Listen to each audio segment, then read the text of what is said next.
Chapter 3. At this period Adeline's ambition had led her to form new plans, which Mrs Woodville's death left her at liberty to put in execution. Whenever the old lady reminded her that she was no genius, Adeline had felt as much degraded as if she had said that she was no conjurer; and though she was too humble to suppose that she could ever equal her mother, she was resolved to try to make herself more worthy of her, by imitating her in those pursuits and studies on which were founded Mrs Mowbray's pretensions to superior talents. She therefore made it her business to inquire what those studies and pursuits were, and finding that Mrs Mowbray's noted superiority was built on her passion for abstruse speculations, Adeline eagerly devoted her leisure hours to similar studies. But unfortunately these new theories and these romantic reveries, which only served to amuse Mrs Mowbray's fancy, her more enthusiastic daughter resolved to make conscientiously the rules of her practice. And while Mrs Mowbray expended her eccentric philosophy in words, as Mr Shandy did his grief, Adeline carefully treasured up hers in her heart, to be manifested only by its fruits. One author in particular, by a train of reasoning captivating though sophistical, and plausible though absurd, made her a delighted convert to his opinions, and prepared her young and impassioned heart for the practice of vice, by filling her mind, ardent in the love of virtue, with new and singular opinions on the subject of moral duty. On the works of this writer Adeline had often heard her mother descant in terms of the highest praise. She did not feel herself so completely this covert on her own conviction, till she had experienced the fatal fascination of his style, and been conveyed by his bewitching pen from the world as it is, into a world as it ought to be. This writer, whose name was Glenmurray, amongst other institutions, attacked the institution of marriage, and after having elaborately pointed out its folly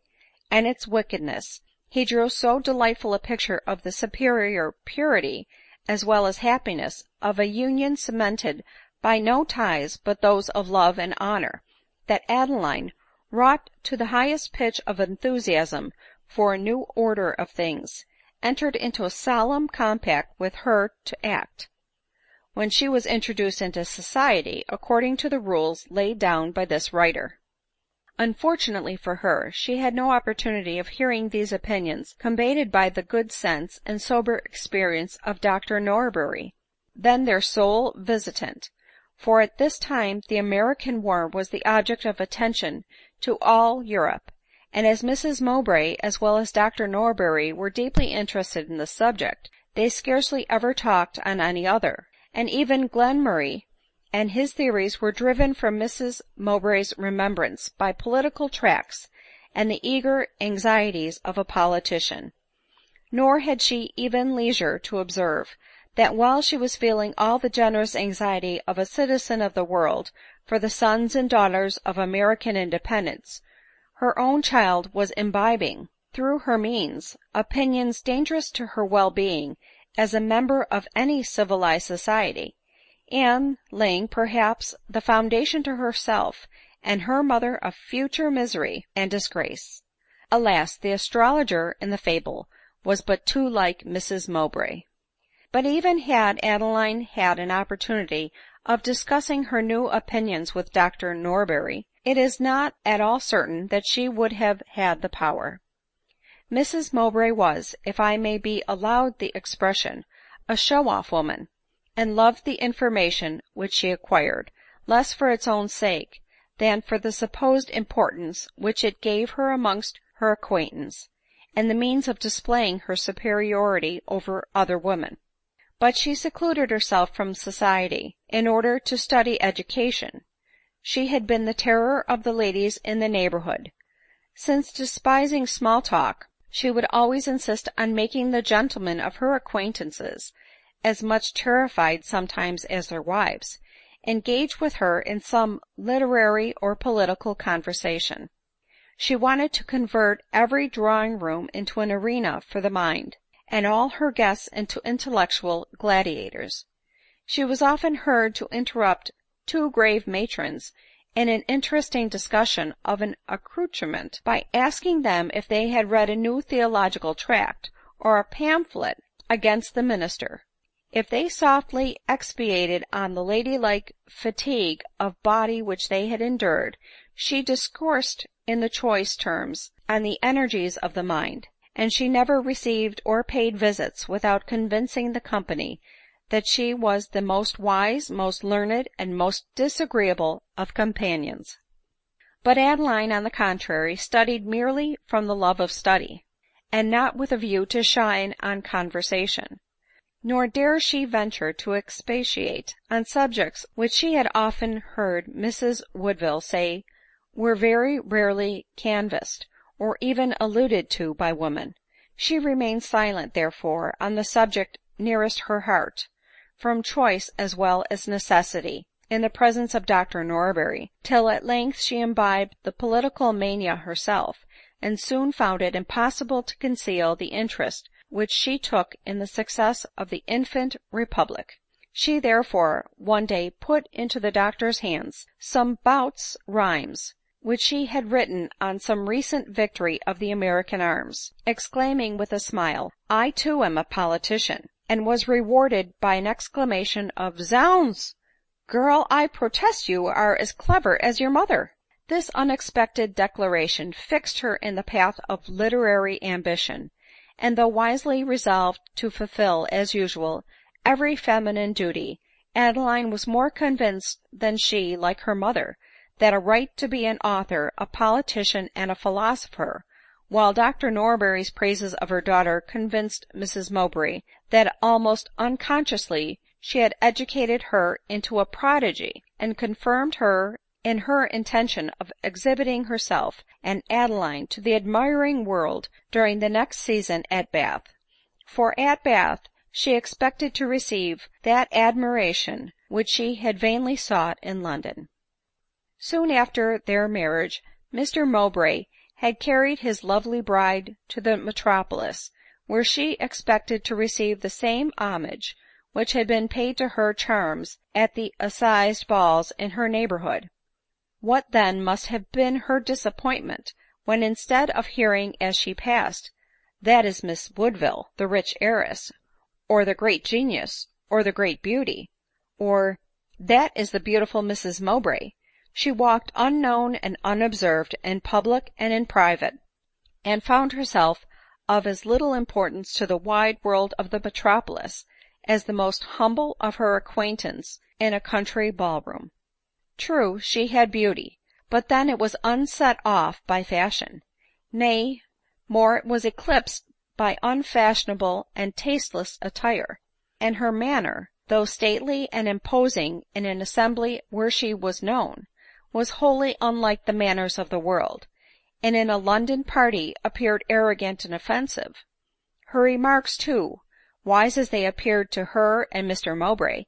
excited little attention, as the few persons to whom they were known in the metropolis were wholly ignorant of her high pretensions, and knew not that they were discoursing with a professed genius on the oracle of a provincial circle. Some persons, indeed, surprised at hearing from the lips of 18 observations on morals, theology, and politics, listened to her with wonder and even attention, but turned away observing, "Such things, 'tis true, are neither new nor rare; the only wonder is how they got there." Till at length, disappointed, mortified, and disgusted, Mrs Mowbray impatiently returned to Rose Valley, where in beauty, in learning, and in grandeur she was unrivalled, and where she might deal out her dogmas, sure of exciting respectful attention, however she might fail of calling forth a more flattering tribute from her auditors.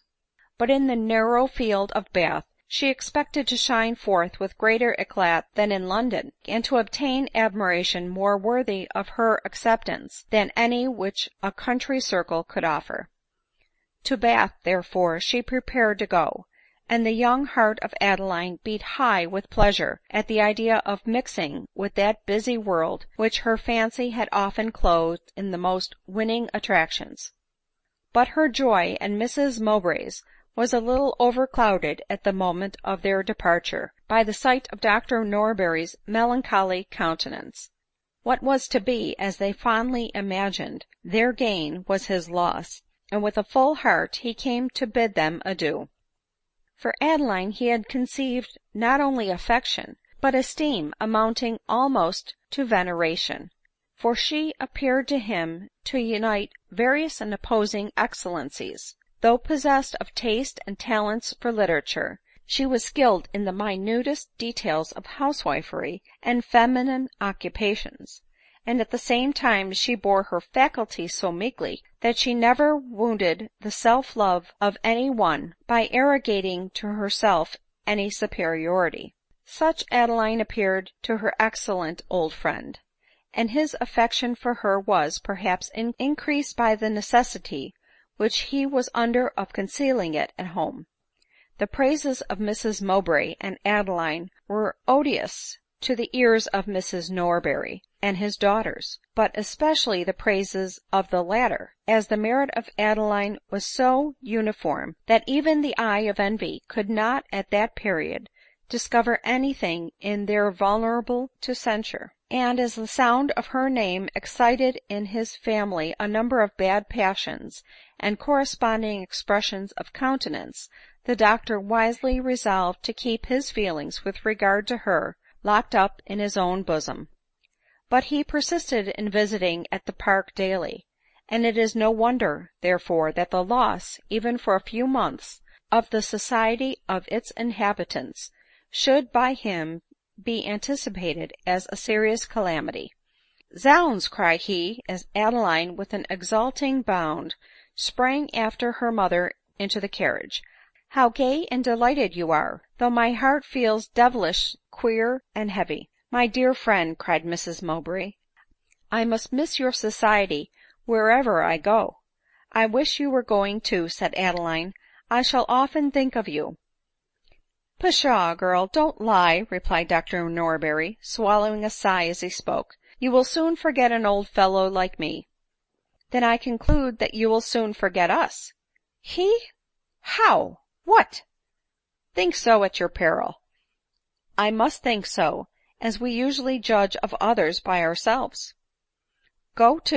go, Miss Malapert. Well, but drive on, coachman, this taking leave is plaguy disagreeable, so shake hands and be off." They gave him their hands, which he pressed very affectionately, and the carriage drove on. "I am an old fool," cried the doctor, wiping his eyes as the carriage disappeared. "Well, God grant, sweet innocent, that you may return to me as happy and spotless as you are now." Mrs Mowbray had been married at a very early age, and had accepted in Mr Mowbray the first man who addressed her; consequently that passion for personal admiration, so natural to woman, had in her never been gratified, nor even called forth; but seeing herself, at the age of 38, possessed of almost undiminished beauty, she recollected that her charms had never received that general homage for which nature intended them; and she, who at 20 had disregarded, even to a fault, the ornaments of dress, was now at the age of 38 eager to indulge in the extremes of decoration, and to share in the delights of conquest and admiration with her youthful and attractive daughter. Attractive rather than handsome was the epithet best suited to describe Adeline Mowbray. Her beauty was the beauty of expression of countenance,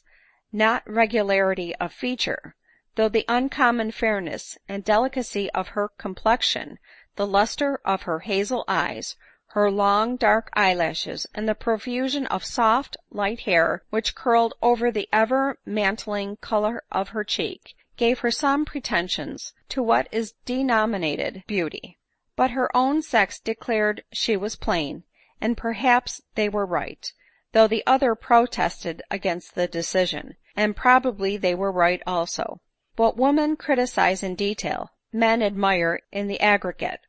women reason, and men feel, when passing judgment on female beauty. And when a woman declares another to be plain, the chances are that she is right in her opinion, as she cannot, from her being a woman, feel the charm of that power to please, that something than beauty dearer, which often throws a veil over the irregularity of features, and obtains for even a plain woman, from men at least, the appellation of pretty. Whether Adeline's face were plain or not, her form could defy even the severity of female criticism. She was indeed tall, almost to a masculine degree, but such were the roundness and proportions of her limbs, such the symmetry of her whole person, such the lightness and gracefulness of her movements, and so truly feminine were her look and manner, that her superior height was forgotten in the superior loveliness of her figure. It is not to be wondered at, then, that Miss Mowbray was an object of attention and admiration at Bath as soon as she appeared,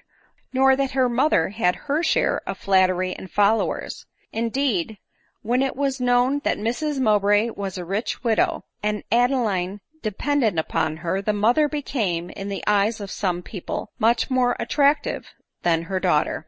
It was impossible, however, that in such a place as Bath, Mrs Mowbray and Adeline could make, or rather retain, a general acquaintance. Their opinions on most subjects were so very different from those of the world, and they were so little conscious, from the retirement in which they had lived, that this difference existed,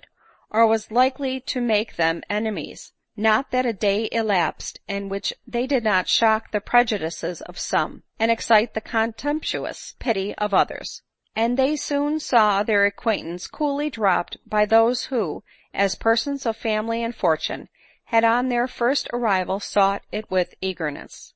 But this was not entirely owing to the freedom of their sentiments on politics, or on other subjects, but because they associated with a well-known but obnoxious author, a man whose speculations had delighted the inquiring but ignorant lover of novelty, terrified the timid indulator of ancient usages, and excited the regret of the cool and rational observer. Regret, that eloquence so overwhelming, powers of reasoning so acute, activity of research so praiseworthy, and a love of investigation so ardent, should be thrown away on the discussion of moral and political subjects, incapable of teaching the world to build up again, with more beauty and propriety, a fabric which they were, perhaps, calculated to pull down. In short, Mrs Mowbray and Adeline associated with Glenmurray, that author over whose works they had long delighted to meditate, and who had completely led their imaginations captive, before the fascination of his countenance and manners had come in aid of his eloquence. Chapter 4. Recording by Pam Moscato.